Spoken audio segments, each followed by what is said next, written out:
ఒక popular Telugu cinema dialogue ఉంది, సమయం లేదు మిత్రమా రణమా శరణమా అని. సో అలాగే ట్రంప్ చాలాసార్లు ఇప్పటికీ యుద్ధం మొదలైన 60-70 రోజులు పైగా అనేక సార్లు అల్టిమేటమ్స్ ఇచ్చారు, డెడ్ లైన్స్ ఇచ్చారు ఇరాన్కి. టైం లేదు, మీరు తొందరగా డెసిషన్ తీసుకోండి, లేకపోతే బేభత్సం చేసేస్తాం, భీకర యుద్ధం చేసేస్తాం అంటే ఇరాన్ ఇంత కూడా పట్టించుకోదు. ఒక 5 కండిషన్స్ పెట్టారు ట్రంప్. ఈ 5టికి మీరు ఒప్పుకోండి, ఒప్పుకుంటే మేము అటాక్ చేయకుండా ఆపుతాము, ఆ తర్వాత డీల్ చేసుకోవాలి అంటే ఆ డీల్లో భాగంగా 5 కండిషన్స్ ఉంటాయని మేము ఒప్పుకోమని చెప్పింది ఇరాన్. అంతకుముందు ఇరాన్ 3 కండిషన్స్ పెట్టింది. ఏది? ఇరాన్ యుద్ధం నుంచి వెనక్కి వెళ్ళడానికి. ఇక్కడ మీకు మళ్ళీ గుర్తు చేస్తున్నా, యుద్ధాన్ని మొదలుపెట్టింది ఎవరు? ఇరాన్ కాదు, అసలు ఇది యుద్ధం కాదు, ఇది ఖమేనీ పాలన అంతమొందించడానికి, అలాగే న్యూక్లియర్ వెపన్స్ తయారు చేయకుండా వాళ్ళ వద్ద ఉన్న యురేనియం తీసేసుకోవడానికి దాంతోనే దాడి మొదలుపెట్టారు అమెరికా, ఇజ్రాయెల్ సంయుక్తంగా. కానీ అది 70 రోజుల యుద్ధంగా మారి ఇంకా కొనసాగుతూనే ఉంది. యాక్చువల్లీ మంగళవారం నాడు ఒక భారీ అటాక్, అతి భీకర దాడులు చేయబోతున్నామని ట్రంప్ తన ట్రూత్ సోషల్లో పోస్టు పెట్టారు. అది కూడా ఎలా పెట్టారు? ఏఏ ఇమేజ్లు అంటే ఆర్టిఫిషియల్ ఇంటెలిజెన్స్ ఇమేజ్లతో క్రియేట్ చేసి ఆయన పోస్టులు పెట్టారు. కానీ ఇప్పుడు తాజాగా 4-5 గంటల క్రితం ప్రకటన ఏంటంటే, గల్ఫ్ నేషన్స్ అంటే యుఏఈ, ఖతారు, సౌదీ అరేబియా వినతి మేరకు మేము మంగళవారం నాటు అటాక్లు ఆపుతున్నాము, యుద్ధం కంప్లీట్గా ఆపేయట్లేదు, మంగళవారం నాడు అటాక్స్ చేస్తామని చెయ్యం. అయితే డీల్ కనుక ఒప్పుకోకపోతే ఇరాన్ మళ్ళీ మేము యుద్ధం చేస్తాము, సేమ్ భీకరంగా ఉంటుంది అని. మరి ఆ డీల్కి అసలు ఒప్పుకుంటుందా ఇరాను? అసలు ఏమేం పాయింట్స్ అమెరికా అడిగింది, ఇరాన్ దేనికో నో చెప్పింది, అంతకుముందు ఇరాన్ ఏం పాయింట్స్ అడిగిందో అది డిబేట్ సందర్భంగా మాట్లాడదాం. కానీ అసలు ఇక్కడ ఈ అల్టిమేటమ్స్ ఇవన్నీ ఎందుకు పనిచేయట్లేదు? ట్రంప్ 2 రోజులు చైనా పర్యటన కూడా ముగిసిపోయింది. చైనా పర్యటనకి దీనికి లింక్ ఏంటంటే, ఇరాన్ ఎవరి మాట అన్నా కాస్త వింటుంది అంటే, ఫాలో అవుతుందని కాదు, అట్లీస్ట్ వింటుంది అంటే చైనా మాట వింటుంది. ఎందుకంటే ఈ యుద్ధంలో తెర వెనుక చైనా బలగాలు ఇరాన్కి సహకరించాయి అనేది ఓపెన్గా ఇరాన్ అధికారులు, మంత్రులే చెప్పారు. అలాగే రష్యా సహకారం కూడా ఇరాన్కి ఉంది అని. ఈ 3 శక్తులు, రష్యా, చైనా, అమెరికా పెద్ద ఆర్థిక శక్తులు, ఈ 3 ఎవరు పెద్దన్న పాత్ర పోషించాలి అని పోటీ. ఇప్పటికైతే అమెరికా అగ్రరాజ్యంగా ఉంది, బికాస్ డాలర్తో శాసిస్తుంది కాబట్టి. కానీ ఎప్పుడు రష్యా, చైనా నుంచి, ముఖ్యంగా చైనా నుంచి ఆ థ్రెట్ ఉంటుంది. అందుకే అంతకుముందు G2 అని చైనా, అమెరికా కలిసి మనిద్దరం ఏదో అండర్స్టాండింగ్కి వచ్చి ఒక పార్ట్ నువ్వు పనిచేసుకుందాం అన్నట్టు సినిమాల్లో చూస్తాం కదా, అట్లా ఏదో ప్రయత్నం కూడా చేశారనుకోండి. బట్ ఎనీవే అది సబ్జెక్ట్ కాదు. సో చైనా పర్యటన తర్వాత ఈ అల్టిమేటం ఇచ్చారు అంటే అక్కడేమీ పాజిటివ్గా పని జరిగినట్టు కనిపించలేదు. పైగా ఇప్పుడు రష్యా అధ్యక్షుడు పుతిన్ కూడా చైనాకి వెళ్ళబోతున్నారు. సో వీళ్ళిద్దరూ చెప్తే ఇరాన్ వినే అవకాశం కొంత ఉండొచ్చు. కానీ ఆ కండిషన్స్ ఏంటి? మాకు యురేనియం నిల్వలు, ఎన్రిచ్డ్ యురేనియం పూర్తిగా ఇచ్చేయండి, భవిష్యత్తులో న్యూక్లియర్ తయారు చేసే అవకాశం లేకుండా అంటే, ఇప్పుడు 60% వెపన్ గ్రేడ్తో తయారు చేసుకుంటున్న న్యూక్లియర్ ఎనర్జీకి సంబంధించి దాన్ని ఇంకా పెంచి 90% పెంచి చేసుకోవాలనుకుంటుంది ఇరాన్. అంటే న్యూక్లియర్ వెపన్ తయారు చేసుకునే సామర్థ్యాన్ని మరింత పెంచుకోబోతోంది ఇరాన్. అంటే ట్రంప్ అడుగుతుందానికి రివర్స్లో. మరి ఇంకా డీల్ ఎట్లా కుదురుతుంది? సో అదేం జరుగుతుంది? సరే, ఈ యుద్ధం గొడవ ఏంటి? ఆగింది కదా ప్రస్తుతానికంటే. ఏమో ఆపరేషన్ ఎపిక్ ఫ్యూరీ ఎప్పుడైనా, ఫ్యూరీ 2 ఎప్పుడైనా మొదలు పెట్టచ్చు, అంటే దానికి పెట్టుకున్న ఆపరేషన్ పేరు అది. సో మనకి సంబంధించిన ఏంటి? సరే, ప్రపంచం మొత్తం ఈ యుద్ధం పరిస్థితి, సంక్షోభం ఎంతో కొంత ఫేస్ చేశారు. అది 1% to 90% మధ్యలో ఎంతో కొంత హిట్ అయింది అన్ని దేశాలకి. కానీ భారతదేశం మీద దాని ప్రభావం మరింత ఎక్కువగా ఉందా? ఎందుకుందంటే ముఖ్యంగా 3 కారణాలు. మనకి రష్యా నుంచి ఆయిల్ దిగుమతి, అంతకుముందు ఇరాన్ నుంచి ఎక్కువగా ఆయిల్ దిగుమతి అయ్యేది. ఆ తర్వాత ట్రంప్ వద్దొద్దు కుదరదంటే రష్యా నుంచి చేసుకుంటున్నాం. ఎలా చేసుకున్నా కూడా 85% మనం దిగుమతుల మీద ఆధారపడ్డ దేశం. ఏది? ఆయిల్కి సంబంధించి. ఆయిల్ అంటే క్రూడ్ ఆయిల్ తెచ్చుకోవడం, అవన్నీ రిఫైనరీలు పెట్రోల్, డీజిల్గా మారడం, ఇదంతా ఒక ప్రొసీజర్ ఉంటుంది. సో స్ట్రైట్ ఆఫ్ హార్మోజ్ ఆపేసిన తర్వాత ఆ సప్లై చైన్ కొంత ఇబ్బంది జరిగింది. కాకపోతే ఇండియాని మిత్రదేశంగానే చూస్తున్న ఇరాన్ ఈ యుద్ధానికి ముందే 2 రోజుల ముందే ప్రధానమంత్రి ఇజ్రాయెల్ పర్యటన చేసి వచ్చారు. ఇప్పటికి నిన్న మొన్న 15-16 షిప్ వచ్చింది. అది ఆయిల్, న్యాచురల్ గ్యాస్కి సంబంధించి. నెక్స్ట్ న్యాచురల్ గ్యాస్ ఒక 50-60%, ఇంధనం ఒక 80% మనం దిగుమతులు చేసుకుంటాం. అందులో మెజారిటీ పర్సంటేజ్ మళ్ళీ గల్ఫ్ నేషన్స్ నుంచే చేసుకుంటాం. సో దాని ప్రభావం. అలాగే సరే బంగారం ఇవన్నీ కొండ ఆపమన్నారు, ఆర్థిక వ్యవస్థ, బంగారం చర్చ పక్కన పెడదాం ఎందుకంటే అది విదేశీ మారక ద్రవ్యాలు దానికి సంబంధించింది. సో ఇప్పుడు ఆయిల్ అండ్ న్యాచురల్ గ్యాస్ విషయంలో మళ్ళీ యుద్ధం జరిగితే మరింత సంక్షోభంలోకి మనం పడిపోతామా? ఇప్పుడే నేను ఇందాక మీకు హెడ్లైన్స్ చెప్పినట్టు 90 పైసలు పెరిగింది పెట్రోల్ డీజిల్ మీద, మొన్న 3 రూపాయలు పెరిగింది. అంటే 3 రూపాయలు 90 పైసలు, 10 పైసలు అటు ఇటు 4 రూపాయలు చూడండి.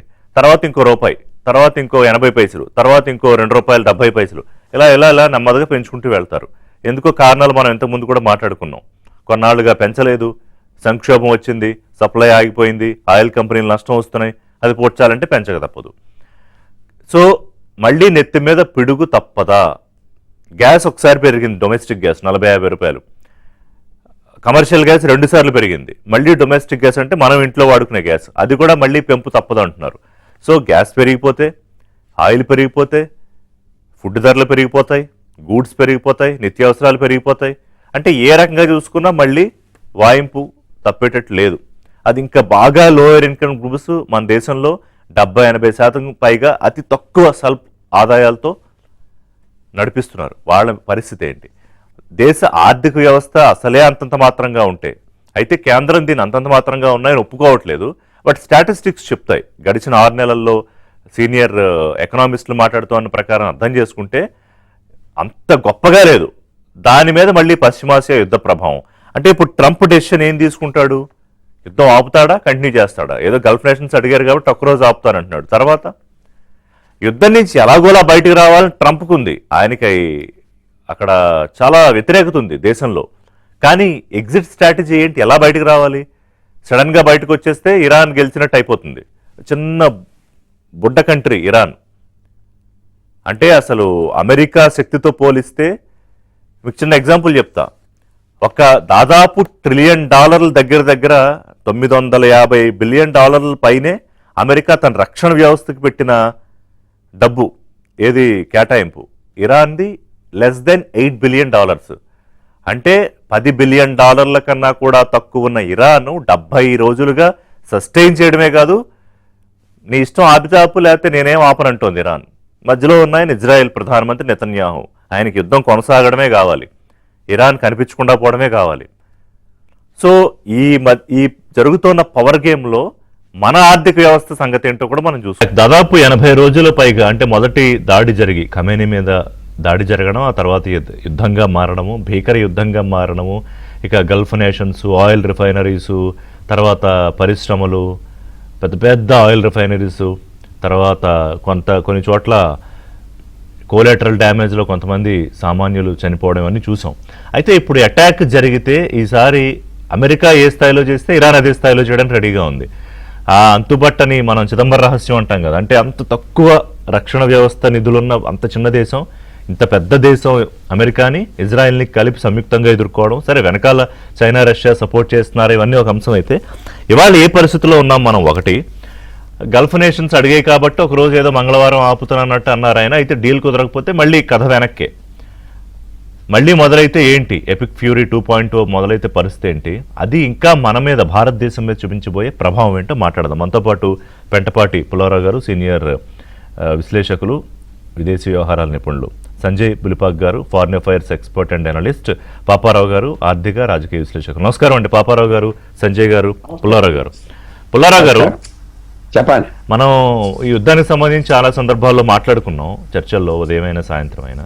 ఇవాళ ఏంటి ఎగ్జాక్ట్గా ఎలాంటి సిచ్యుయేషన్లో ఉంది? ఎందుకంటే ట్రంప్ బయటికి రావాలని ప్రయత్నిస్తున్నట్టు కనిపిస్తోంది, కానీ ఆ పద్మవ్యూహం నుంచి వచ్చే దారి దొరకట్లేదు ఆయనకి, ఎన్ని ప్రయత్నాలు చేసినా. సరే వాళ్ళు అడిగారు కాబట్టి ఒకరోజు ఆపుతా, పుల్లారావు గారు ఫోన్ చేశారు కాబట్టి ఇంకో 2 రోజులు ఆపుతా అన్నట్టు ఆయన ఏదో మాట్లాడుతున్నాడు. ఏంటి స్టేటస్ ఇప్పుడు? ఒకటి, ట్రంప్కి ఏంటంటే మళ్ళీ యుద్ధంకి వెళ్ళటం ఇష్టం లేదు. అలాగే ఇరాన్కి కూడా యుద్ధం వెళ్ళి నిలబడే స్ట్రెంగ్త్ లేదు ఈసారి. ఎందుకంటే 80 రోజుల తర్వాత 2 సైడ్లు అర్థాలు చేసుకున్నాయి, ఎవరెవరు ఏంటి అని అర్థం చేసుకున్నాయి. తర్వాత ఇప్పుడు వచ్చేది ఏంటంటే ఏదో రకంగా అమెరికా పూర్తి చేయాలి యుద్ధం. పూర్తి చేసిన యుద్ధంలో ముఖం పొదుపు, ఫేస్ సేవింగ్, దాంతో బయటికి రావాలి. మేము ఓడిపోయామని వీళ్ళు అంటారు. ఇరాన్కి ఏంటంటే వాళ్ళ ఆలోచన, ఎంత ఆలస్యం చేస్తే అంత లొంగిపోతుంది అమెరికా. రోజు ఆలస్యం చేద్దాం అని డిలే చేస్తున్నారు. అలాగే ఇరాన్ ఇంకోటి కూడా కదా మరి ఎగ్జిస్టెన్షియల్ క్రైసిస్ కొంత పూర్తిగా కాకపోయినా పూర్తిగా వాళ్ళు ఏమాత్రమైనా అమెరికా ఈసారి మళ్ళీ అటాక్ రెజ్యూమ్ చేస్తే వాళ్ళు ఏదో వీరాది వీరులు అని కాదు, ఇది చాలా కోల్డ్ బ్లడెడ్ గా చల్లటి రక్తంతో చెప్పాలి. ఈసారి ఆగలేరు. బ్యాలిస్టిక్ మిసైల్ యుద్ధం వేరే సర్ప్రైజ్ చేశారు, ఈసారి చేయరు. తర్వాత తట్టుకోలేరు. ఇప్పుడు వాళ్ళు ఏ మాత్రమైనా మళ్ళీ అటాక్ జరిగితే పూర్తిగా ఇన్ఫ్రాస్ట్రక్చర్ కరిగిపోతారు. వాళ్ళు మిగతా అరబ్ దేశాలు అటాక్ చేస్తారా పోతారా అది వేరే విషయం. ఇంకా అప్పుడు వాళ్ళ దగ్గర చాలా కష్ట పరిస్థితులు వస్తాయి. మెయిన్ థింగ్ ఇరాన్కి ఏమిటంటే ఉన్న రెజీమ్, ఇస్లామిక్ రెజీమ్ కంటిన్యూ అవ్వాలి ఒకటి. రెండు, ఇంకా మిగతాది ఏదో అని చదువుకోవటం కొద్దిగా జాగ్రత్తగా ఏదో ఈజీగా ఇచ్చేసినట్టుగా కాకుండా పోరాడినట్టుగా వాళ్ళ ప్రజలకు చూపెట్టాలి. మూడోది ఏంటంటే పాకిస్తాన్ ఇలాంటి దేశాలు ఏదో సంతకం పెట్టాయి అమెరికాతో, అది పోయాక ఎవడో లెక్క పెట్టరు. ట్రంప్ ఇంకా ఎత్తొట్టాడు 3 సంవత్సరాలు పక్కన పెట్టాయి అని ఆ లైన్లో ఉన్నారు. కొంచెం అమెరికన్స్ కూడా తెలుసుకున్నారు ఈ కాస్మెటిక్ ఈ ఏది ఊరుకునే ఫేక్ గా జరుగుతుందని. కానీ వాళ్ళందరూ ఇరాన్తో చెప్పేది ఏదైనా సంతకం పెట్టాయి, నువ్వు సర్వైవ్ అయిపోతావు కదా, వాళ్ళు పోతారు. నువ్వు 47 సంవత్సరాలు నీ ప్రభుత్వం ఒకే ప్రభుత్వం ఎలక్షన్లా కూడా రన్ అయింది. ఆ ఆలోచన కూడా బాగా ఎక్కింది. ఇంకో పాయింట్ కొత్తగా వచ్చింది ఏంటంటే సౌదీ అరేబియా అందరూ అమెరికాకి పూర్తి చేయాలి, బాంబింగ్ చేసి నాశనం చేయాలి అన్నది నువ్వు చేయలేదు, నువ్వు ఆపేవు. అది 3-4 రోజులు బట్టి వారు వేలే లైన్ తీసుకున్నారు. అమెరికన్ విమానాలు సౌదీ అరేబియా మీద వెళ్ళటానికి వీల్లేదన్నారు. మేమేదో నువ్వు మాట్లాడలేకపోతే ఇరాన్తో మేము మాట్లాడతాం, టర్మ్ సెటిల్ చేస్తాం, మేము సర్వైవ్ అవ్వాలి, ఇంకా నీ మీద నమ్మకం లేదని ఈ డెవలప్మెంట్ కూడా వచ్చింది.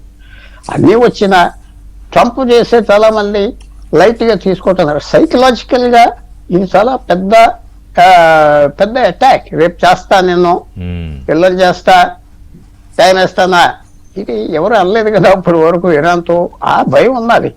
అదే అతన్ని చాలా మంది మనం విమర్శిస్తాం ఏదో లైట్ మ్యాన్ అనేది. అతను ఇప్పుడు వరకు నా వ్యూలో ఇరాన్తో యుద్ధం చేయాలా వద్దా అంటే ఆయన అన్నట్టుగా 45 సంవత్సరాల నుంచి ఆగిన యుద్ధం ఇరాన్తో. అణు ఆయుధాలు లేనప్పుడు ఇలాంటి పని చేస్తున్నారు. అణు ఆయుధాలు ఉంటే ఏం చేస్తారు? కానీ వన్స్ ఫర్ ఆల్ అనుకున్నది కూడా అది కూడా రివర్స్ అయింది. ఇప్పుడు మీరు అన్నట్టు 45 ఏళ్ళుగా లేదు, ఇంకా ఈసారి తేల్చేద్దాం అనుకుంటే ఆ పరిస్థితి అవ్వలేదు. ఇంకా యుద్ధం జరుగుతుంది కదా, సెటిల్ అయిపోలేదు కదా, సెటిల్మెంట్ కావాలి కదా. సరే, లాస్ట్ పాయింట్ ఏంటంటే 150 న్యూక్లియర్ వెపన్స్ ఉన్న పాకిస్తాన్ గురించి ఎవరు మాట్లాడట్లేదు. ఇరాన్కి ఏం లేని వెపన్స్ మీద అందరూ భయపడుతున్నారు. అదే పాకిస్తాన్ వాడు నేను ఏమన్నా ఎగ్జిబిషన్ కోసం పెట్టుకున్నానా మేమే తీయడానికి అన్నాడు. ఎగ్జిబిషన్ కోసం కాదు, ఇప్పుడు ఇది అంతా అవ్వేక పాకిస్తాన్ ఏమంటుందంటే మన ఇస్లామిక్ దేశాలందరికీ మా బాంబులు అధికిస్తాం, పేస్తాం, ఉన్నాం. ఇది పెద్ద డైలాగ్ జరుగుతూ ఉన్నది. వాళ్ళు కూడా అది మానిటైజ్ చేసుకోవటానికి, గొప్పగా చేసుకోవటానికి చాలా మార్పులు వస్తాయి. మార్పులు పూర్తిగా వస్తాయి. సంజయ్ గారు, ఇప్పుడు ఏవైతే 5 కండిషన్సా లేకపోతే ప్రతిపాదనలో అమెరికా ఏవి పంపిస్తే వాటిని అంతే వేగంగా ఇరాన్ తిప్పి పంపించేసింది. పైగా మా కండిషన్స్ అప్పుడు మేము చెప్పాం కదా, వాటి సంగతి ఏంటి అంటోంది. మన ఆడియన్స్ కోసం ఏంటంటే 5 ఏంటి బాబు, మీ దగ్గర ఉన్న శుద్ధి చేసిన 400 కేజీల యురేనియాన్ని మాకు అప్పచెప్పేసేయండి శుభ్రంగా. యుద్ధ నష్టపరిహారం ₹1 కూడా మీకు ఇవ్వం. స్తంభింపజేసిన మీ నిధుల్లో ఫ్రీజ్ చేసి కొంత 25%, 30% మిగతా వదులుతాము. పైగా భవిష్యత్తులో దాడులు చేయమన్న గ్యారంటీ కూడా లేదు, which is a very much underline point. తర్వాత ఈ హిజ్బుల్లా, ఈ హౌతీలు, మిగతా మీ వాళ్ళు ఎవరైతే ఉన్నారో వాళ్ళకి నిధులు ఆయుధాలు ఇవ్వకండి అంటే దీంట్లో ఒక్కదానికైనా కనీసం చర్చిద్దాం అని ఇరాన్ అనలేదు. పైగా మా సార్వభౌమాధికారం కాపాడండి, యుద్ధ నష్టానికి డబ్బులు ఇవ్వండి, ఫ్యూచర్లో యుద్ధం చేయకండి అన్న కండిషన్స్కి వెనక్కి తగ్గలేదు. మరి అప్పుడు ఏంటి అసలు ఎగ్జిట్ స్ట్రాటజీ? వాళ్ళకి ఎక్కడుంది, వీళ్ళకి ఎక్కడుంది? థ్యాంక్స్ అండి. ముందుగా ప్రోగ్రామ్ కి ఇన్వైట్ చేసినందుకు మీకు థ్యాంక్స్ అండి. తర్వాత మిగతా ప్యానలిస్ట్ అందరికీ నమస్కారం అండి. మీరు కరెక్ట్ గా చెప్పారు. 5 పాయింట్ ఎజెండా ఏదైతే ఉందో అమెరికన్స్ కానీ చెప్పటం, అది ఇరాన్ వాళ్ళు ఒప్పుకోవటం జరగట్లేదండి. బ్రాడ్ గా చూస్తే కనుక ఆ 5 పాయింట్స్ తో పాటు బ్రాడ్ గా 2 అంశాల మీద ఈ అసలు ప్రతిష్టంభన ఉందండి. ఒకటి న్యూక్లియర్ ప్రోగ్రామ్, అక్కడ ఉన్నటువంటి ఎన్రిచ్డ్ యురేనియం ని ఎలా తీసుకువెళ్ళాలి, దాన్ని ఏం చేయాలి అనే దాని మీద ఒక ఏకాభిప్రాయం కుదరట్లేదు. 2, స్ట్రెయిట్స్ ఆఫ్ హర్ముజ్ మీద, అంటే మనం కాల్పుల విరమణ ఒప్పందం వచ్చినప్పుడు కనుక మనం చూసినట్టయితే ఇరాన్ వెంటనే స్ట్రెయిట్స్ ఆఫ్ హర్ముజ్ జలసంధిని ఓపెన్ చేస్తుంది అని చెప్పడం జరిగింది కదా, అలా జరగలేదు. సో ఈ రెండిటి మీద చాలా ప్రతిష్టంభన నడుస్తోంది, స్టేల్మేట్ నడుస్తోంది. దీన్ని సాల్వ్ చేయలేకపోతున్నారు 2 దేశాలు. తర్వాత మనం చూసినట్టయితే ఇది ఎలాగో అలాగా ఓపెన్ చేస్తే కనుక హర్మూజ్ జలసంధిని కనుక ఓపెన్ చేస్తే ఈ అమెరికా విక్టరీ డిక్లేర్ చేయొచ్చు. ఎందుకంటే మిగతా వచ్చే పరిణామాలు ఏమన్నా ఉన్నా కూడా అవన్నీ స్థానికంగా ఇరాన్ లోపల ఎట్లా తీసుకురావాలి మార్పులు అన్న దాని మీద ఆధారపడి ఉంటుంది. అమెరికా గెలిచిందా ఓడిపోయిందా అని చెప్పడానికి ప్రపంచం ఈ రోజు ఎలా చూస్తుంది, ప్రపంచం చూడటం విధానం కరెక్టా రాంగ్ మనం డిబేట్ చేయొచ్చు. బట్ బ్రాడ్ గా ప్రపంచం ఎలా చూస్తుందంటే హర్మూజ్ జలసంధి ఓపెన్ అయిందా క్లోజ్ అయిందా, యుద్ధం కాకముందు ఓపెన్ ఉండేది, ఇప్పుడు క్లోజ్ అయింది. సో అమెరికా ఎలా గెలిచింది అని అమెరికా ప్రతిష్టకి చాలా పెద్ద దెబ్బ తగులుతోంది. సో దాని వల్ల ఏం చేయాలి అని అమెరికా ఆలోచించడం జరుగుతుందండి. ఒకటి మనం చూస్తున్నాం, మీరు చెప్పినట్టు ఇంట్రడక్షన్ లో స్ట్రైక్స్ నేను ప్లాన్ చేశాను, మళ్ళీ యుద్ధం ప్లాన్ చేశాను, కానీ స్థానికంగా ఉన్నటువంటి ప్రభుత్వాలు వద్దన్నాయి కాబట్టి నేను యుద్ధం ఆపేశాను, మళ్ళీ స్టార్ట్ చేయొచ్చేమో తెలియదు అని ఆయన చెప్పడం జరుగుతుంది. అంతేకాదు దీని ముందు కనుక మీరు ట్వీట్ తీసుకుంటే just 1 or 2 days ago Iran map పెట్టి చుట్టుపక్కల దేశాల మీద అన్నిటి నుంచి యుద్ధ మహారాణ చేసినట్టు చూపించడం జరిగింది డొనాల్డ్ ట్రంప్ తన సోషల్ మీడియా పోస్ట్. అంటే కాన్స్టెంట్ గా భయపెట్టడం నడుస్తుంది, ఇదిగో యుద్ధం వస్తుంది అని, పార్ట్ ఆఫ్ ప్రెషర్ టాక్టిక్స్ అయినవి. తర్వాత అమెరికా డిఫెన్స్ సెక్యూరిటీ ఎస్టాబ్లిష్మెంట్ లో కూడా ఒక ఆలోచన ఉందండి. ఏమిటంటే ఆల్రెడీ ఇరాన్ లో బాగా దెబ్బతింది, ఆల్రెడీ ఇరాన్ లో రాజకీయ పొలిటికల్ ఫ్రాగ్మెంటేషన్ విడిపోయింది కదా. అంటే అటు ఐఆర్జీసీ కానివ్వండి, ఇటు క్లరిక్స్ కానివ్వండి, ఇటు మిలిటరీ కానివ్వండి, వీటి మధ్య కోఆర్డినేషన్ సరిగ్గా లేదు. మనం ఎంత బాంబింగ్ చేసినా ఈ కోఆర్డినేషన్ ఇంకా విడిపోతుందా లేదా అని చెప్పడం కష్టం. సో కొద్దిగా టైం ఇచ్చి వాళ్ళలో వాళ్ళు కొట్టుకొని ఇచ్చే టైం ఇస్తే కనుక ప్రభుత్వ మార్పిడి ఇంకా బాగా జరుగుతుందా అన్న ఒక ఆలోచన కూడా అమెరికాలో ఉంది. కాకపోతే ఆ స్ట్రాటజీకి వస్తున్న ప్రాబ్లం ఏంటంటే హర్మూజ్ జలసంధి ఓపెన్ చేయకుండా ఉంటే కనుక ప్రపంచ ఎకానమీ మనకు తెలిసిందే, మనం అంతా చూస్తున్నాం, ఆర్థికంగా చాలా దెబ్బతింటోంది. ఒక విధంగా చూస్తే పాయింట్ ఆ టైం ఇవ్వడం వల్ల ఇప్పుడు ఇరాన్ దగ్గర ఉన్న ఈ మిసైల్ సిస్టమ్ ఏదైతే అంటే ఇంకా వాళ్ళు ఎక్కడెక్కడో బంకర్స్ లో పెట్టిన మిసైల్స్ లేకపోతే బ్యాలిస్టిక్ మిసైల్స్ వీటి సామర్థ్యం కూడా మరి వాళ్ళు పెంచుకుంటున్నారేమో, పెంచుకునే అవకాశం ఉంది. అదో భయం ఉంది. మళ్ళీ చైనా వాళ్ళు కానీ మిగతా, కరెక్ట్ గా చెప్పారు, చైనా వాళ్ళు కానీ మిగతా వాళ్ళు కానీ ఆర్మ్స్ ఎమ్యునిషన్ సప్లై చేస్తే ఇరానియన్ మిలిటరీ కేపబిలిటీస్ పెరుగుతాయి కదా అన్న భయం కూడా ఉంది. సో ఆ డైమెన్షన్ కూడా ఉందండి. బ్రాడ్ గా చూస్తే కనుక అమెరికా ఇంతవరకు పెద్ద ఎత్తున సేలల్ని గ్రౌండ్ మీద దింపలేదు, బూట్స్ ఆన్ గ్రౌండ్ అంటాం కదా. సో అది దింపకుండా ప్రాణ నష్టం పెద్దగా జరగకుండా విజయం సాధించాలని చూస్తుంది. ట్రంప్ కి మిగతా ఇంతకు ముందు అమెరికన్ ప్రెసిడెంట్స్ కి ఉన్న తేడా ఏమిటంటే అటు ఆఫ్ఘనిస్తాన్ కానివ్వండి, ఇటు ఇరాక్ కానివ్వండి, ఇంతకు ముందు కొన్ని దశాబ్దాలు వియత్నాం కానివ్వండి, వాళ్ళు దేవర్ మోర్ విల్లింగ్, వాళ్ళు చాలా అమెరికన్ మిలిటరీ డైరెక్ట్ గా గ్రౌండ్ లో దింపే టెండెన్సీ చూపించారు, ఒక ఉత్సాహం చూపించేవాళ్ళు. డొనాల్డ్ ట్రంప్ అది ఇంకా చూపించట్లేదు యాక్చువల్లీ చూస్తే కనుక.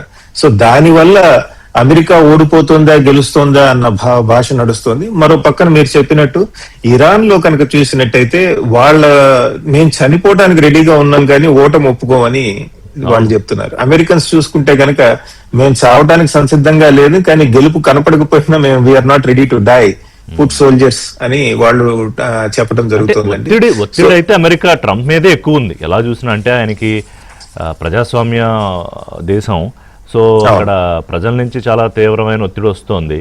అసలు యుద్ధానికి ఎంత డబ్బు ఖర్చు ఏంటంటే నిన్న కొన్ని స్టాటిస్టిక్స్ కూడా వచ్చాయి కదా, ఒక్కొక్క హెడ్ మీద ఎంత భారం పడుతోంది, ధరలు ఎంత పెరిగాయి, ఇవన్నీ. సో ఆయన ఎలా ఉందంటే ఏదో ముందు వెనుగోయిలా ఉంది ట్రంప్ పరిస్థితి వాళ్ళ. అవునండి. ట్రంప్ కి ప్రాబ్లం ఏమొస్తుందంటే ఇంకోటి, మిడ్ టర్మ్ ఎలక్షన్స్ వస్తున్నాయి, మనం ఆల్రెడీ మేకి వచ్చేసాం, దాదాపు మే అయిపోతుంది. June, July, August, September, October, అంతే 4 నెలల తర్వాత మిడ్ టర్మ్ ఎలక్షన్స్ వస్తాయి. మిడ్ టర్మ్ ఎలక్షన్స్ లోపల మీరు కనుక ఒకటి యుద్ధం ఆపాలి, యుద్ధం వల్ల క్రియేట్ చేసిన ఆర్థిక ఇబ్బందుల్ని దాటాలి. ఇవన్నీ కూడా జస్ట్ నెక్స్ట్ 100 days లో ట్రంప్ సాధించాల్సిన అవసరం ఉందండి. అవి కనుక సాధించలేకపోతే కనుక రాజకీయంగా ఆయనకి చాలా ఇబ్బంది అవుతుంది. మీరు చెప్పినట్టు ప్రజాస్వామ్య వ్యవస్థ కాబట్టి మిడ్ టర్మ్ ఎలక్షన్స్ పెద్ద ఎత్తున కనుక రిపబ్లికన్ పార్టీ ఓడిపోతే చాలా పొలిటికల్ కాన్సిక్వెన్సెస్ వస్తాయి. సో కాబట్టి అఫ్ కోర్స్ డొనాల్డ్ ట్రంప్ ఈ రోజుకి చాలా పవర్ఫుల్ లీడర్. మొన్న చూసాం ప్రైమరీస్ లో తను సపోర్ట్ చేయనటువంటి రిపబ్లికన్ లీడర్స్ ఎవరైతే ఉన్నారో వాళ్ళు ఎలక్షన్స్ గెలవలేదు, తన సపోర్ట్ చేసిన వ్యక్తులే గెలవటం జరిగింది ప్రైమరీస్ లో. సో కాబట్టి ఇలాంటి డైనమిక్స్ ఉండటం వల్ల అమెరికా మీద కూడా చాలా ఒత్తిడి ఉంటుంది, యుఎస్ అమెరికన్ లీడర్షిప్ మీద కూడా. కాకపోతే పాపం ఇరానియన్ ప్రజలు కూడా చాలా కష్టపడుతున్నారు. బికాజ్ వాళ్ళకి బేసిక్ ఫెసిలిటీస్, బేసిక్ ఎమ్యూనిటీస్ అవి దొరకటం జరగట్లేదు. కానీ ఎగ్జాక్ట్ గా ఎటువంటి ప్రెషర్ ఇరానియన్ లీడర్షిప్ ఎక్స్పీరియన్స్ చేస్తోంది అని మనం చెప్పలేము. ఎందుకంటే ఎగ్జాక్ట్ గా ఇరానియన్ లీడర్షిప్ ఎవరు అనేది చెప్పడం కష్టంగా ఉందండి. సో దీని వల్ల ఈ ప్రతిష్టంభన వల్ల ప్రపంచ ఆర్థిక ఎకానమీ అంతా కూడా అది కూడా చాలా కూడా మాట్లాడదాం. పాపారావు గారు, స్ట్రైట్ ఆఫ్ హార్మూజ్ దాని అరెస్ట్ తర్వాత జరుగుతున్న పరిణామాలు చూస్తున్నాం, మాట్లాడుకుంటున్నాం. కొత్తగా ఇప్పుడు ఈ సముద్ర గర్భంలో ఉండే కేబుల్స్ ఉంటాయి కదా, అండర్మైన్ సీ కేబుల్స్, వాటి మీద కూడా టోల్ పెట్టాలనే ఆలోచన చేస్తుందిట. ఐఆర్జీసీ అనుబంధ మీడియా అదే వెల్లడించింది. అంటే ఇంకా ఉండే కొద్దీ ఈ రిస్ట్రిక్షన్స్ పెంచుతూ పోవాలని ఇరాన్ అనుకుంటోంది. ఇరాన్ని ఎలా అయినా దారి తెచ్చుకోవాలని అమెరికా అనుకుంటోంది. ఈ యుద్ధం ఇంకా భలే బాగుంటుంది, ఇంకా కొన్నాళ్ళు కొనసాగితే ఇజ్రాయెల్ ప్రధాని నెతన్యాహు అనుకుంటాడు. ఆయన కారణాలు ఆయనకున్నాయి. సో మీరేంటి, మీ అంచనా ఏంటి ఇవాళ ట్రంప్ చేష్టల ద్వారా, ఆయన మాటల ద్వారా? What can you draw? Internet cables విషయం చూస్తే 17 దాకా అనుకుంటే సుమారు, as far as I know 17 or 21 in between cables they are running through Hormuz కింద నుంచి వెళ్తున్నాయి. కాబట్టి వాటిని కట్ చేస్తామనే బెదిరింపు ఆ మధ్య వినపడింది. So now they might be Hormuz కూడా టోల్ గేట్ వసూలు చేస్తామన్నట్టు దాని నుంచి వెళ్లే కేబుల్స్. అంటే ఈ పరిస్థితి అంతా ఇక్కడి నుంచి ఇందాక కూడా వచ్చింది కదా ఈ చర్చ. యుద్ధానికి ముందు హార్మూజ్ ఎవరికి ఇదే లేదు. ఇంతకుముందు ఎప్పుడు చర్చలో లేదు. హోర్ముజ్ నిడానం ఇప్పుడు ఆపల. సో నవ్వు హోర్ముజ్ ఆపడం అనేది దానికి చాలా బెనిఫిషియల్ వ్యాపారం అని చెప్పి అర్థమైన తర్వాత బహుశా అమెరికా చాలా ప్రయత్నాలు చేసింది హోర్ముజ్ తెల్పిస్తానని చెప్పి అటు ఇటు పట్టీలు కొట్టి అది చేసి ఇది చేసి ఆఖరికి ఆ బ్లాకేడ్ దగ్గర ఆగినట్టుంది. బ్లాకేడ్ అంటే ఇక వీళ్ళు ఎటుകൂడి హోర్ముజ్ నుంచి పోనివ్వట్లేదు కాబట్టి హోర్ముజ్ అటుపక్క ఇటుపక్క బాగా ఎత్తి ఇరాన్ నౌకలు కూడా పోనివ్వమని చెప్పి దాని దగ్గర సరే యుద్ధం ఆగినట్లు కనపడుతుంది. ఇప్పుడు తాత్కాలికంగా యుద్ధం అయితే కొట్టుకోవటం, సీజ్ ఫైర్ అయితే అది నడుస్తుంది. కాల్పులు ఆగినాయి, కానీ కాల్పులు ఆగినా హోర్ముజ్ తెలుసుకోకుండా ఇంకా ఉపయోగం ఉందనే పరిస్థితి ఉంది. వాళ్ళిద్దరు కొట్టుకుపోయినంత మాత్రాన మనకు ఉపయోగం ఉంది. హోర్ముజ్ కదా మేజర్ ఇష్యూ.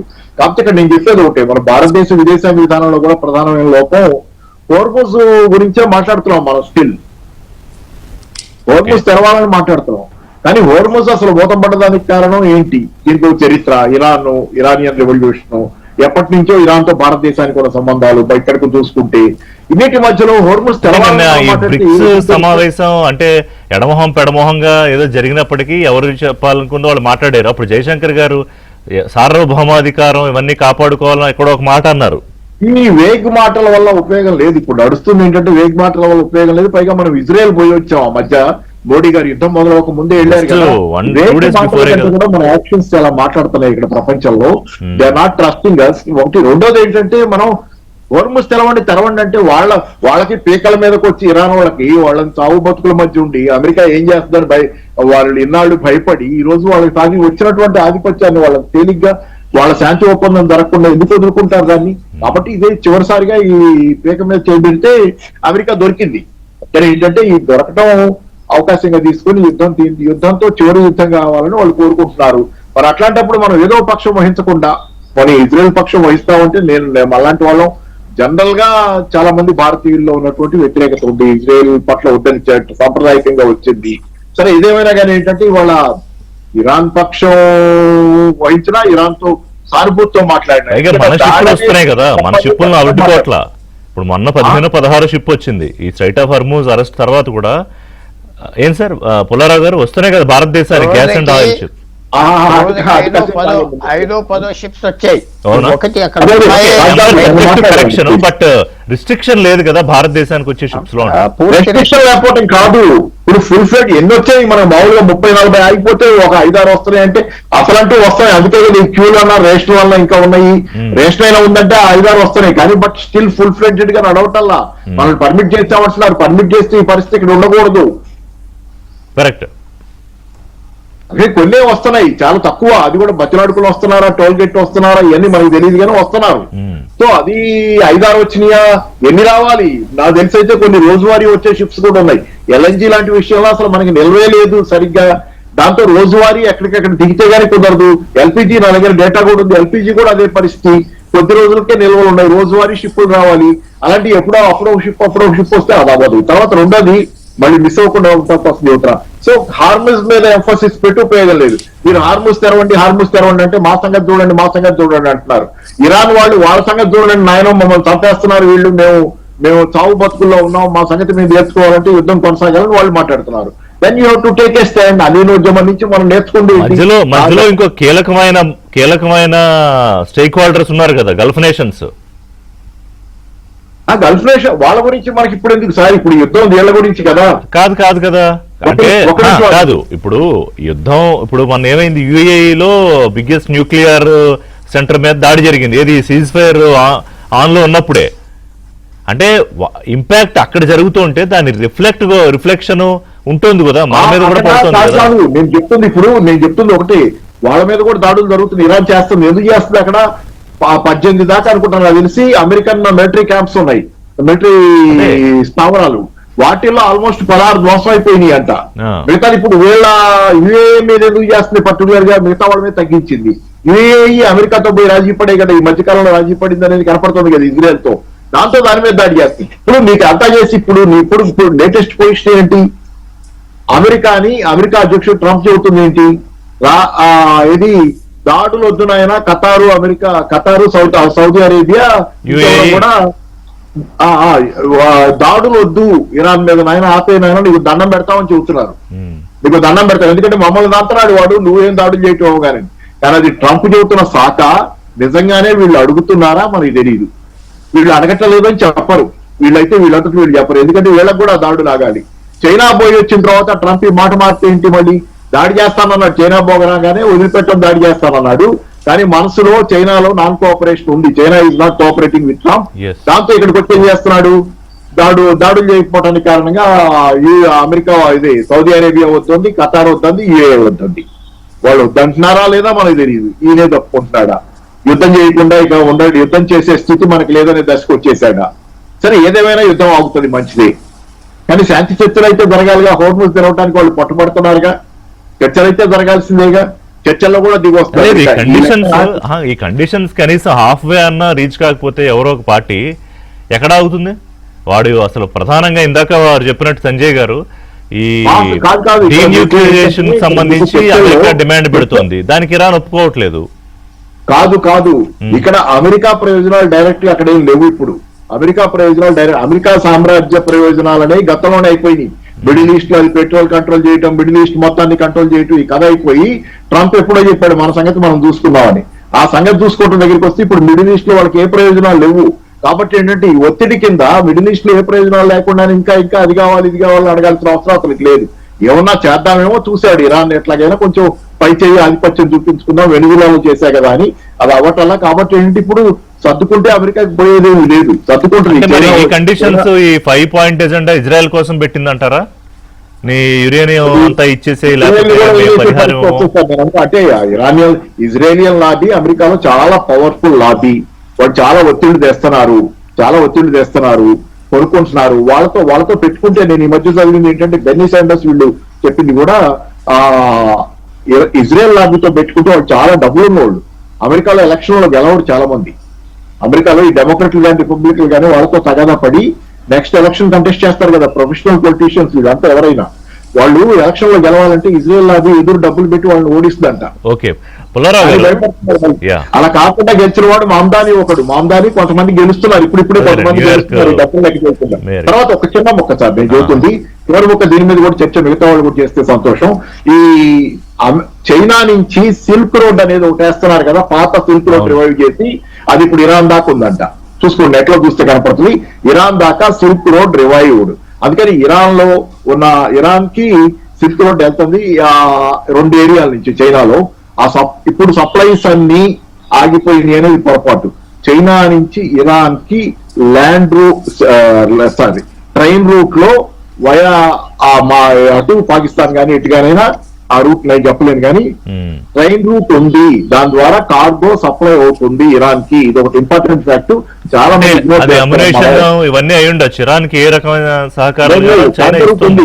అదే నేను చెప్పిన కార్గో రూట్ ఉంది. దాన్ని మనం నెట్ లో చెక్ చేస్తే దొరుకుతుంది. Iran to silk route revive to Iran from China దొరుకుతుంది మనకి. ఇప్పుడు ఇదే విషయం వీళ్ళిద్దరిని కూడా అడుగుదాం. పుల్లారావు గారు, ఇప్పుడు 2 అంశాలు ట్రంప్ కి దీంట్లోంచి బయటికి రావాలనున్నా, ఒకటి ఇజ్రాయెల్ తో ఉన్న connection, what ever the connection it maybe, ఎలాంటి కనెక్షన్ అయినా కానివ్వండి, వారు అన్నట్టు పవర్ లాబియా ఇంకోట అదొక కారణమా? రెండోది ఇప్పుడు చైనా కూడా దీంట్లోంచి ఇప్పుడు ఇరాన్ వెనక్కి తగ్గకూడదని అనుకుంటుందా?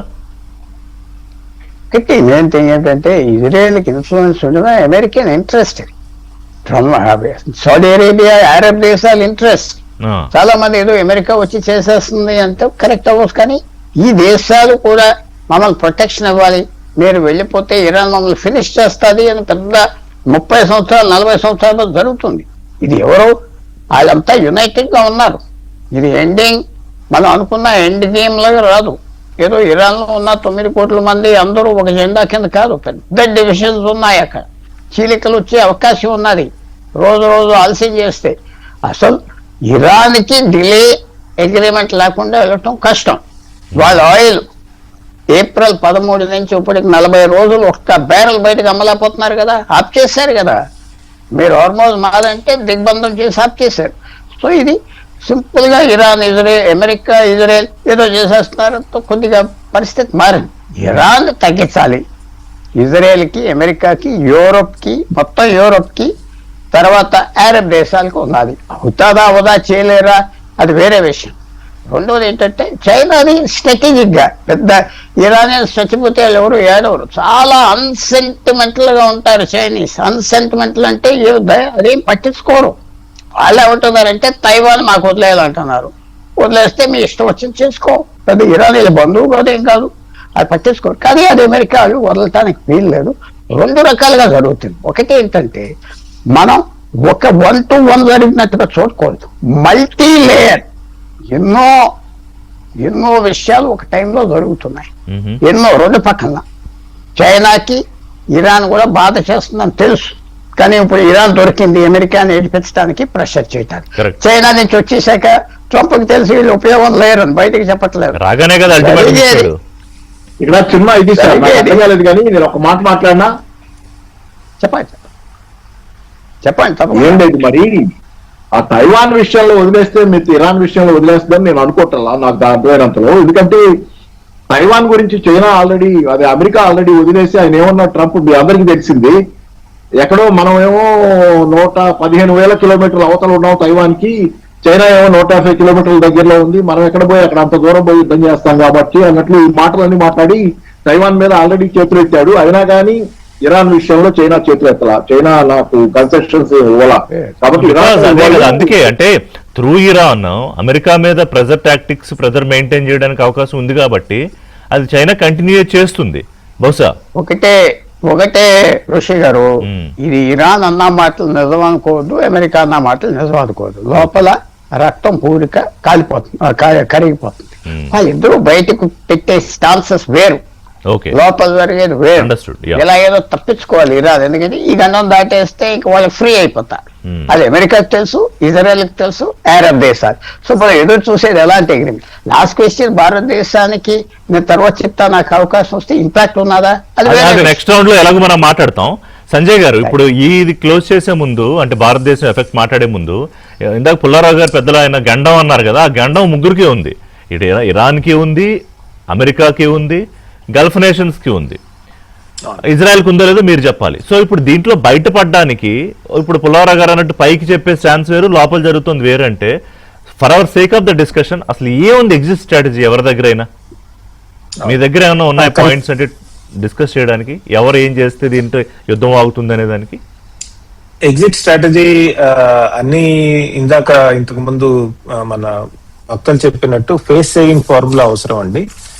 దానికి ప్రాబ్లం వస్తుంది. ఉదాహరణకి ఈ కాన్ఫ్లిక్ట్ లో మనం చూసుకోవాల్సింది ఏంటంటే, మీరు చెప్పినట్టు దెర్ ఆర్ మల్టిపుల్ ప్లేయర్స్. ఇది కేవలం అమెరికా ఇరాన్ మధ్య యుద్ధమే కాదు, ఇది గల్ఫ్ దేశాలు ఇరాన్ కి మధ్య ఉన్నటువంటి గొడవ కూడా, అది గుర్తించాలి. అలానే ఇజ్రాయెల్ కి ఇరాన్ కి మధ్య జరుగుతున్న గొడవ కూడా. ఇందులో కొన్ని దేశాలు దే ఆర్ ఫేవరబుల్లీ డిస్పోజ్, కొన్ని దేశాలు ఏవైతే ఉన్నాయో కొంతవరకు యుఏఈ కానివ్వండి ఇలాంటివి, అవి కొంతవరకు ఇజ్రాయెల్ ని గుర్తించడం జరుగుతుంది. వాటితో పాజిటివ్ రిలేషన్స్ కొద్దిగా ఉన్నాయి రిలేటివ్ టర్మ్స్ లో. ఇక్కడ మనం ఇందాక ఇజ్రాయెల్ యొక్క పాత్ర అమెరికా పాలిటిక్స్ లో అనుకుంటున్నాం కదా, అక్కడ ఎందుకు వస్తుందంటే చుట్టుపక్కల దేశాలు ఏవైతే ఉన్నాయో అసలు ఇజ్రాయెల్ ని గుర్తించవండి. మీరు ఇరాన్ తీసుకోండి, ఇజ్రాయెల్ ని గుర్తించదు. పాకిస్తాన్ తీసుకోండి, ఇజ్రాయెల్ గుర్తించదు. ఇజ్రాయెల్ గుర్తించే దేశాలు చాలా తక్కువ ఉన్నాయి. కొంతవరకు ఈజిప్ట్, జోర్డాన్ లేదా ఈ మధ్య కాలంలో అబ్రహాం అకార్డ్స్ వచ్చిన తర్వాత యునైటెడ్ అరబ్ ఎమిరేట్స్ ఇట్లాంటి దేశాలు గుర్తిస్తాయి కానీ చాలా few. దాంతో ఏమవుతుందంటే ఇరాన్ చేసే ప్రతి స్టేట్మెంట్ ని ఒక ఎగ్జిస్టెన్షియల్ థ్రెట్ గా ఇజ్రాయెల్ తీసుకుంటుంది. ఈ ఇజ్రాయెల్ చేసే పాలసీస్ కూడా చాలా అరబ్ దేశాల్లో నచ్చకపోవడం ఉంది, అది వాస్తవం. సో ఇప్పుడు ఎగ్జిట్ స్ట్రాటజీ కావాలి అంటే కనుక ఎట్లా తీసుకుంటారు, ఎగ్జిట్ స్ట్రాటజీ ఎవరు తీసుకుంటారు అన్న దాని మీద చాలా తర్జన భర్జన నడుస్తుంది. స్ట్రెయిట్స్ ఆఫ్ హర్మూజ్ ఓపెన్ చేయకుండా అమెరికా యుద్ధం ఆపితే కనుక అమెరికా ఓడిపోయింది అంటారు. స్ట్రెయిట్స్ ఆఫ్ హర్మూజ్ ఓపెన్ చేస్తే కనుక ఇరాన్ ఓడిపోయింది అంటారు. సో అదొక ప్రాబ్లం ఉందండి. ఇంతలో గల్ఫ్ కంట్రీస్ ఏవైతే ఉన్నాయో మీరు అడిగినట్టు వాటికి కొన్ని డిమాండ్స్ ఉన్నాయండి ఇరాన్ నుంచి. అవసరం ఉన్నా లేకపోయినా అందరికంటే ఎక్కువ నా మీద దాడి చేసావని యునైటెడ్ అరబ్ ఎమిరేట్స్ కంప్లైంట్ చేస్తోంది. ఫ్యూచర్ లో యునైటెడ్ అరబ్ ఎమిరేట్స్ కి ఇరాన్ కి మధ్య చాలా తీవ్రమైన బయలాటరల్ రిలేషన్స్ ఉండబోతున్నాయి. అంటే చాలా కష్టకాలం ఉండబోతోంది రెండు దేశాలకి మధ్య. ఎందుకంటే ట్రస్ట్ ఏదైతే ఉందో ఈ రెండు దేశాల మధ్య పూర్తిగా కొలాప్స్ అయింది. ఉన్న అరబ్ దేశాలలో ఇరాన్ కి చాలా సన్నిహితంగా పనిచేసిన దేశం ఏది ఉంది అంటే ఒకటి ఖటార్, బహ్రెయిన్, తర్వాత యునైటెడ్ అరబ్ ఎమిరేట్స్ అండి. పెద్ద ఎత్తున ఇరానియన్ ఆయిల్ ఏదైతే ఉందో అది యునైటెడ్ అరబ్ ఎమిరేట్స్ కి వచ్చి వెళ్ళటం జరిగేది. చాలా మంది ఇరానీస్ ఎవరైతే ఉన్నారో వాళ్ళు యునైటెడ్ అరబ్ ఎమిరేట్స్ లో బిజినెస్ చేసుకుని వెళ్లేవాళ్ళు. ఈ యుఏఈ నాయకులు చూడనట్టు వదిలేశారు. కానీ యుద్ధ సమయంలో పెద్ద ఎత్తున ఈ దుబాయ్, అబుదాబి లేదా యునైటెడ్ అరబ్ ఎమిరేట్స్ మీద దాడులు చేయటం వల్ల వాళ్ళకి ఇరాన్ మీద పూర్తి నమ్మకం పోయింది. సో వాళ్ళ దెబ్బతింది. రిలేషన్స్ మొత్తం మిడిల్ ఈస్ట్ ఈకో సిస్టమ్ అంతా గాయపడ్డారు, దెబ్బతిన్నారు. మీరు అన్నట్టు చాలా చాలా రకాల నష్టాలు పడ్డారు. చూద్దాం, ఒక బ్రేక్ తీసుకుందాం.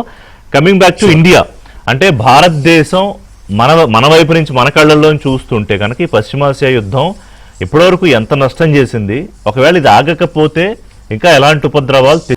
పుల్లారావు గారు, దాదాపుగా 85-90% సుమారుగా మనం దిగుమతుల మీద ఆధారపడిన దేశం కదా ఈ ఫ్యూయల్కి సంబంధించి. గ్యాస్ కొంత ఈ మధ్య మనం ప్రొడక్షన్ చేసుకోగలుగుతున్నాం, సబ్జెక్ట్ టు కరెక్షన్ 50-60% అని అంటున్నారు.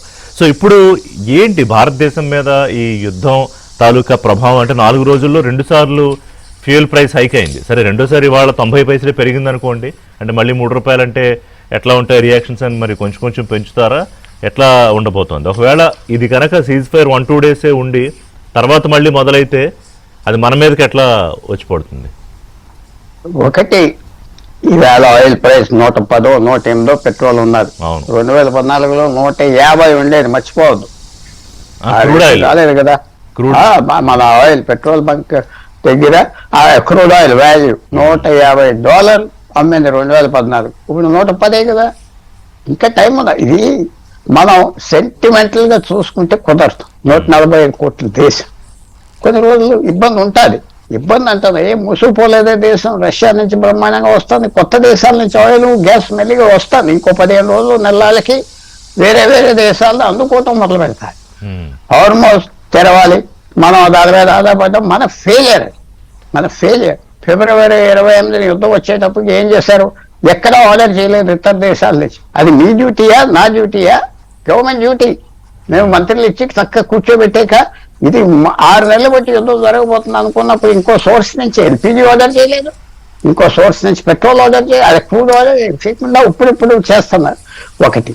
రెండోది, నేను చాలా ఫ్రాంక్గా చెప్పేది, ఇంకా ఒక 20 రూపాయలు పెరిగినా కొన్ని రోజులకే పెరుగుతారు. 20 రోజులు 10 రోజులు యుద్ధం మళ్ళీ స్టార్ట్ అవుతే 1 రోజుల్లో కథ. కానీ మన దగ్గర ఎప్పుడు ధరలు పెంచాక దాన్ని మళ్ళీ రివర్స్ చేయలేదు కదా. అది మన ప్రభుత్వంలో ఉన్న తప్పుడు మార్గం. కరెక్టే, కానీ భారం ప్రజలు ఇప్పుడు మీరు అన్నట్టు ఇంకో 10 రూపాయలు 15 రూపాయలు పెరుగుతుంది. సరే బాబు, ఒక 3 నెలల తర్వాత మీకు మళ్ళీ బ్యాక్ టు మేము 90 రూపాయలకు 100 రూపాయలు తెస్తామని అంటారా? ఆ 120 రూపాయలే కంటిన్యూ అవుతుంది కదా. అది గవర్నమెంట్ చాలా క్యాషువల్ గా తీసుకుంటుంది కాబట్టి 2024లో మరి ఎలా దెబ్బలు తగిలే చూడండి. జిఎస్టీ అంత పెంచాక తగ్గించారు ఎలక్షన్ అవ్వక. ఇది తెలుసు ప్రభుత్వానికి, ఇలా ఆగితే కుదరదు. ఇది ఊరుకునే డబ్బు ప్రజల మీద. నిన్న కేంద్ర మంత్రి కిషన్ రెడ్డి ఏమంటున్నారు? రేవంత్ రెడ్డి, ఇదిగో మేము మా ట్యాక్స్ అంతా చేసి ఎక్సైజ్ ట్యాక్స్ 10 రూపాయల కన్నా తక్కువే ఉంది, నువ్వు 30 రూపాయలు ఉన్నాయంటారు. అక్కడ ఏపీలో ఏమో నిరసనలు మీరు తగ్గించండి అని అంటే రాష్ట్రాల వ్యాట్లు తగ్గించుకోవాలనేది కేంద్రం చెప్తున్న కొత్త పంచాయతీ. అది సెంట్రల్ గవర్నమెంట్ మీద బాధ్యత ఉన్నది. 12 సంవత్సరాలు ప్రపంచంలో $40-50 బ్యారెల్ దొరికినప్పుడు $150 బ్యారెల్ ఉన్న ఖరీదు మనం పే చేసాం పెట్రోల్కి. ఇది వేస్ట్ఫుల్ ఖర్చు చేశారు అక్కడ ఇక్కడ. ఉదాహరణ చెప్తున్నా, 50,000 పెట్రోల్ పంప్స్ 60,000 ఉన్నాయి, 70,000 ఇండియన్ ఆయిల్. కొత్తగా ఏం తీసుకొచ్చారు, కంపెనీ ఓన్డ్ అన్నారు, వాళ్ళే రన్ చేస్తున్నారు. పెట్రోల్ ఎన్ని లక్షల కోట్లు వేస్ట్ చేశారు ఈ సొమ్మంతా. అది చూడరే పబ్లిక్ సెక్టర్ ఆయిల్ కంపెనీస్ ఎంత దారుణంగా పబ్లిక్ ని మోసం చేస్తున్నారు. పెట్రోల్ పంప్స్ హైదరాబాద్ సిటీలో వెళ్ళి చూడండి, కంపెనీ ఓన్డ్. ఎవరు కొనరా పెట్రోల్? రోడ్డు మీద డబ్బాల్లో అమ్మితే కొంటారు పెట్రోల్. దానికి వీళ్ళు కోట్లు పెట్టి 100 కోట్లు 200 కోట్లు ఇన్వెస్ట్ చేసి సొమ్మంతా తీసి అక్కడ తగలబెట్టారు. ప్రజలకు వెళ్ళకూడదు, లాభం చూపెట్టుకోరు. పబ్లిక్ సెక్టర్ ఆయిల్ కంపెనీస్ లాభం చూపెట్టుకోరు. లాభం చూపెడితే వాళ్ళకి ఇబ్బంది, అది ఖర్చు పెట్టేస్తూ ఉంటారు. ఎవరు ఆడిట్ చేస్తున్నారు? సో గవర్నమెంట్ మరి ఈ గవర్నమెంట్ ఆ గవర్నమెంట్ అంటలేదు, చాలా నెదర్ లెవెల్ మళ్ళీ పనిష్ చేస్తున్నారు. చేసే అవసరం లేదు, కొన్ని రోజులు కొరత ఉంటుంది, అడ్జస్ట్ అవుతుంది. మీ ఫెయిలియర్ కరెక్ట్ చేసుకోండి. ధరలు ఇలా పెంచుకోరు, వేస్ట్ చేశారు పబ్లిక్ సెక్టర్ ఆయిల్ కంపెనీస్. మీరు సర్వే చేయించండి, సిటీలో ఎన్ని ఉంటాయి కంపెనీ ఓన్. పెట్రోల్లో ఎవరు కొనరా? పెద్ద వీళ్ళు అమ్మాలా? ఈ పెట్రోల్ పంప్కి ప్రైవేట్ పెట్రోల్ పంప్కి తేడా ఏంటంటే దాని మీద 200 కోట్లు ఖర్చు పెట్టి డబ్బాలు దీపాలు పెట్టి మీకు అంతా కథ అంతా తెలుసు, అలా వేస్ట్ చేశారు. నేను అనుకుంటున్నా, ఫ్రాంక్ గా చెప్తున్నా, ఈ యుద్ధం మనకు కొద్దిగా నొప్పి అయినా మనకు నష్టం కాదు. ఫ్యూచర్ లో ఆల్టర్నేట్ ఎనర్జీకి వెళ్ళిపోతుంది. ఆఖరికి పాకిస్తానే మనకంటే ఎక్కువ సోలార్ ఎనర్జీ సూర్యుడు మారుతున్నారు. చైనా ఇస్తే ఎక్విప్మెంట్ అంతా, మనం ఎటు వెనకాల పడిపోయాం. హైడ్రో పవర్ ఎటు వాడట్లేదు. సో ఆ మార్పు తేవాలి. తర్వాత ఫ్రాంక్ గా చెప్తున్నా, వీళ్ళు ఎవరో యుద్ధం ఆగానే మన మీద పడతారు. చైనా, ఇరాన్, అన్ని దేశాలు, ఖతార్ మన స్నేహితులు కాదు. ఈ లెసన్, ఈ పాఠం ఏమొచ్చిందంటే యుద్ధం వల్ల దేశం పడతారంటే మళ్ళీ మామూలే. పాకిస్తాన్ కరెక్ట్ చేస్తారు, చైనా పరిస్థితి. లాస్ట్ పాయింట్ ఏంటంటే, ఈవేళ వాళ్ళు అర్థం చేసుకున్నారు ఏంటి, సౌదీ అరేబియా, ఖతార్, వాళ్ళ డబ్బు ఏం ఉపయోగం లేదు, వాళ్లే విక్టిమ్స్ అయిపోయారు. యుద్ధాన్ని అంత ఈజీగా వెళ్ళొద్దు, దిగొద్దు. మీరు ఆ పొగరు, ఆ డబ్బు పొగరు పోయింది. అరబ్ దేశాలు వాళ్ళు వల్లరబుల్ గా కనపడ్డారు. ఇరాన్ కూడా దొరికింది. ఇదే పెద్ద భారతదేశానికి ఏదో ఆగాలండి, ఏదో పాలకౌరులు కాదు. ఇది భారతదేశానికి మంచి అంటలేదు. సుమా మా ఇద్దరు మిత్రులకి కోపం వస్తానేమో, ఇది చెడ్డ కాదు. దూరదృష్టితో చూస్తే ఈ ఇన్స్టెబిలిటీ అంటే మార్పు మీరు అన్నవన్నీ తీసుకురావడానికి సిద్ధంగా ఉంటే, అదర్వైజ్ మళ్ళీ పాత కథే. సంజయ్ గారు, ఒకటి లాస్ట్ పాయింట్ స్టాండ్ లేకపోవటమే భారతదేశానికి స్టాండ్. ఇటు ఏదో స్టాండ్ తీసుకున్నాం మనకి అది మనం వాళ్ళని అనుకోవట్లేదు కదా. అమెరికా మనం కన్సిడర్ చేయట్లేదు కదా. చేసుకునే వచ్చాయి, నువ్వు స్పెక్టేటర్.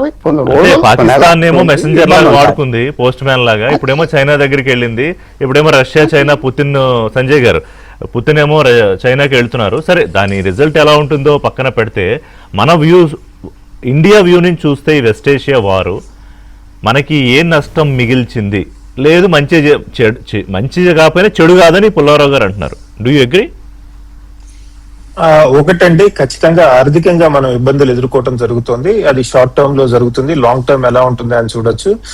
నిన్న 96.65 ఎంతో, అంటే ఆల్ టైమ్ లోయెస్ట్. నేను ఎప్పుడో పాపారావు గారితో ఊరికే సరదాగా ఆఫ్లైన్ మాట్లాడుతూ ఉంటే, సార్ రోజుకోసారి ఆల్ టైమ్ లోయెస్ట్ వెళ్తోంది అన్నారు ఆయన. అదే అండి, మనం కనుక తీసుకుంటే అండి, యుద్ధం జరగక ముందు తీసుకుంటే స్ట్రైట్స్ ఆఫ్ హార్మోజ్ నుంచి దాదాపు 120 నుంచి 150 ఆయిల్ ట్యాంకర్స్ వెళ్ళామండి. అన్ని షిప్లు చెప్పట్లే, కార్గో షిప్స్, కేవలం ఆయిల్ ట్యాంకర్స్. అది తగ్గి ఈ రోజు 20కి అలా తగ్గిపోయిందండి. తర్వాత కనుక చూస్తే యుద్ధం ముందు కనుక పర్ బ్యారెల్ కనుక తీసుకున్నట్టయితే $60 ఉండేది, ఇప్పుడు $110-100 పర్ బ్యారెల్ ఉంటుంది.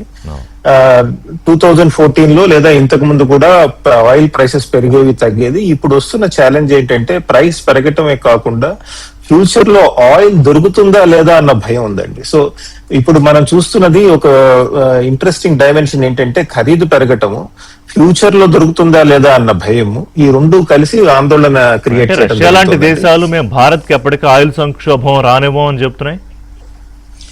కానీ అదేమవుతుందంటే, ఇంటర్నేషనల్ ప్రైసెస్ పెరగటం వల్ల మిగతా అంశాల మీద కూడా చాలా ఇంపాక్ట్ ఉంటుందండి. ఉదాహరణకి ఫర్టిలైజర్స్ తీసుకోండి. ప్రపంచంలో 33% ఆఫ్ ఫర్టిలైజర్స్ ఏవైతే ఉన్నాయో అవి స్ట్రైట్స్ ఆఫ్ హార్మోజ్ జలసంధి ద్వారా వెళ్తుందండి. చాలా చిన్న petrol related, oil related products కానీ మిగతావి కూడా చాలా ప్రోడక్ట్స్ మిడిల్ ఈస్ట్ నుంచి వస్తాయి. ఉదాహరణకి హీలియం తీసుకోండి. మనం ఎంఆర్ఐస్, మెడికల్ ఇమేజింగ్ ఉంటుంది కదా, అవును. వాటి అన్నిట్లో హీలియం వాడటం జరుగుతుంది. అది Middle East straits of Hormuz మూసేయటం వల్ల దాని ఖరీదు పెరుగుతుంది. అలానే మిగతా వివిధ దేశాల ప్రపంచ ఎకానమీస్ ఆర్థికంగా ఇబ్బందులకు గురవుతున్నాయి. అంత దేనికంటే అమెరికా తీసుకోండి మీరు, అమెరికా కూడా పెట్రోల్ ప్రైసెస్ పెరిగిపోతున్నాయి. యుద్ధానికి ముందు అమెరికాలో పర్ గ్యాలన్ అంటారు అక్కడ, పర్ గ్యాలన్ పెట్రోల్ దాదాపు $2.98 ఉండేది, $3 ఉండేది. ఈ రోజు యావరేజ్ 4.1 అయింది. లేదా కాలిఫోర్నియా అలాంటి ప్లేసెస్ లో దాదాపు $6, $5.5 అలా అవుతుందండి. సో అమెరికా లాంటి ప్రదేశంలో కూడా ఇలాంటి ఛాలెంజ్ వస్తుంది. అమెరికా ఏం చేస్తుంది దీనివల్ల? స్ట్రాటజిక్ పెట్రోలియం రిజర్వ్స్ అంటాం కదండి, దాచుకున్న ఆయిల్ ఏదైతే ఉందో 170 million barrels America is releasing in to American market అండి.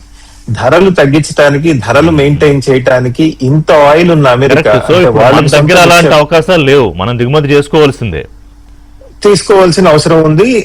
మనం ఈ రష్యా నుంచి అవి ఎక్కువ తెచ్చినా ఈ పెద్ద దేశాలే ఇంత ఆర్థిక ఇబ్బందుల్లో గురవుతున్నాయి.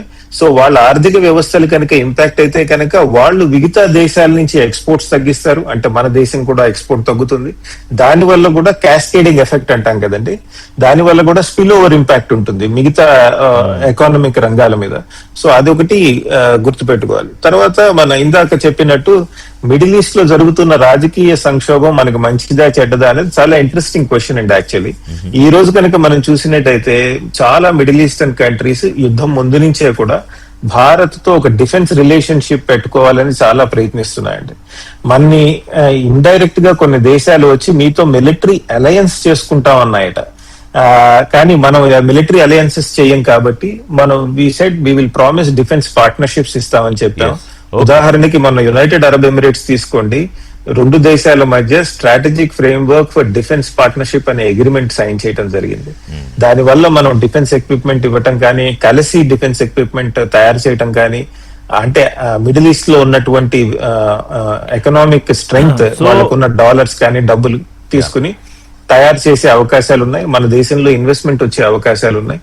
కానీ మిడిల్ ఈస్ట్ అంతా కంటిన్యూస్ గా ఇలా పొలిటికల్ ఇన్స్టెబిలిటీ ఉంటే అది ఆ ప్రపంచ ఆర్థిక వ్యవస్థకు మంచిదా అన్నది చూడాల్సిన debatable point.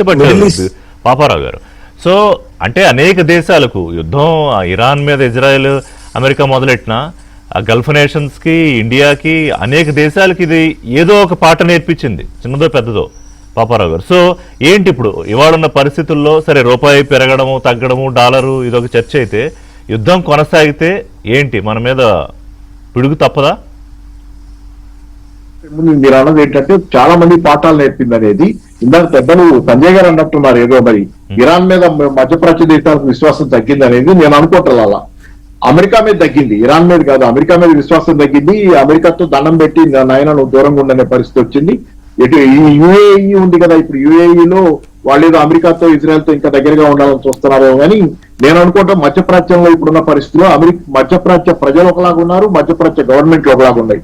Most of those governments are dictatorial governments, నియంతృత్వం, రాజరికాల లాంటి వ్యవహారాలు నడుపుతున్నారు. కాబట్టి యుఏ గనక ఇదే పోకళ్ళు పోతే యుఏలో గవర్నమెంట్ పడిపోయే ప్రమాదం ఉంది. అక్కడే తిరుగుబాటు రావచ్చు. చెప్పండి, ఇప్పుడు మొన్న ₹3, ఇప్పుడు 90 పైసలు. ఇంకా మా పుల్లారావు గారు చెప్పినట్టు కొంత పెరగచ్చు, అది ఎంత పెరుగుతుందో మనకి ఇవాళ తెలియదు. సో దానికి ప్రిపేర్డ్ గా ఉండాలి. కానీ పెంచిన తర్వాత రేపు పొద్దున్న తగ్గిస్తారా పరిస్థితులు? చెప్తాను. ₹3 అన్నారు. సరే, ₹3 ఇవాళ ఒక పేపర్ లో ఇవాళ పొద్దున్న చూశాను, నిన్నటిదే అనుకుంటే వాళ్ళతో. అయితే దానిలో ఇప్పటికి 25% కవర్ చేసాం. ₹3 పెంచిన తర్వాత నష్టాల్లో, ఆయిల్ కంపెనీ నష్టాల్లో 25% కవర్ చేసాం. ఇంకొక 750 కోట్లు పర్ డే కవర్ చేయాలన్నారు. అంటే 250 కోట్లు కవర్ చేశారు 1000 కోట్ల లాస్ లో. ఇప్పుడు అంటే ఇంకో 750 కోట్లు అంటే ఇంకో 3 సార్లు 3 మూళ్లు పెరిగే అవకాశం ఉందనేది మనం అంచనా వేసుకోవాలి. సుమారుగా మనగా అంచనా వేసుకోవాలి. ఇంకో 3 సార్లు మొత్తం ఓవరాల్ గా ఎంత ₹12 సుమారుగా 12-13. ఇది నాకు పేపర్ చదివిన దాన్ని బట్టి అర్థమైంది. ఇంతటితో ఆగదు, పెరుగుద్ది. నేను మొన్న కూడా అన్నాను, ఇది సీరియల్, ఇది బిగినింగ్ అంతే. తర్వాత రెండోది ఏంటంటే ఇక్కడ నేను చెప్పేది రేపు మీకు మధ్యప్రాచ్యంలో సరే ఇప్పుడు ఇంకా అంతకంటే పెద్ద ఇది ఉంది. ఇక్కడ ఏంటంటే నా దగ్గర ఇప్పుడు ఇమీడియట్ ఇంకా లాస్ట్ పాయింట్ కి వచ్చాం కాబట్టి చెప్పడానికి టైం లేదు, వీలైనప్పుడు చెబుతాను. టిట్ అంటే తైవాన్, ఇండియా అండ్ థాయిలాండ్, ఈ దేశాల్లో అసలు కొరతలు కాదు, అసలు మామూలు పరిస్థితి, అసలు చాలా అసాధారణమైన స్థాయిలో. ఎందుకంటే మన దేశాల్లో నిల్వలు తక్కువ ఉన్నాయి. మనకి రిజర్వ్స్ చాలా తక్కువ. మిగతా దేశాలతో పోలిస్తే చైనాకి 900 బిలియన్ల బ్యారెళ్ల దాకా నిల్వ ఉందని, అమెరికాకి 750 బిలియన్ల దాకా నిల్వ ఉందని, మనకు అంత నిల్వలు చాలా స్వల్పంగా ఉన్నాయి. కాబట్టి అది కాకుండా ఇప్పుడు ఆ హైసీస్ లో తిరుగుతున్నటువంటి షిప్పుల నుంచి వస్తున్నటువంటిది ఆగిపోయింది, అక్కడి నుంచి రాదు, ఆయిల్ రాదు ఇక అక్కడి నుంచి. అలాగే ఏంటంటే ఆల్రెడీ రిజర్వ్స్ చాలా వదిలేశారు, వాళ్ళ దగ్గర ఉన్నాయి. కాబట్టి కొత్తగా ఆయిల్ రాని సందర్భంలో ఈ రోజు జరగబోతుంది ఏంటంటే భారతదేశం పరిస్థితి చాలా కష్టంగా ఉండబోతుంది అనేది ఇంకా నేను ఇక్కడ నా ముందే ఉంది. కానీ ఇంకా మనం దీని మీద చాలా సందర్భాల్లో మాట్లాడుకోవాలి, ఎందుకంటే ఇప్పుడు ట్రంప్ తీసుకున్న నిర్ణయం ఆధారంగా ప్రపంచ పరిస్థితులు, ముఖ్యంగా మన పరిస్థితి ఆధారపడి ఉందా అనేది కూడా ఒక డిబేట్ ఒక రోజు చేద్దాం ఫుల్ ఆ సబ్జెక్ట్ మీద. థ్యాంక్ యూ వెరీ మచ్ అండి ముగ్గురికి డిబేట్ లో పార్టిసిపేట్ చేసినందుకు. అప్డేట్స్ కోసం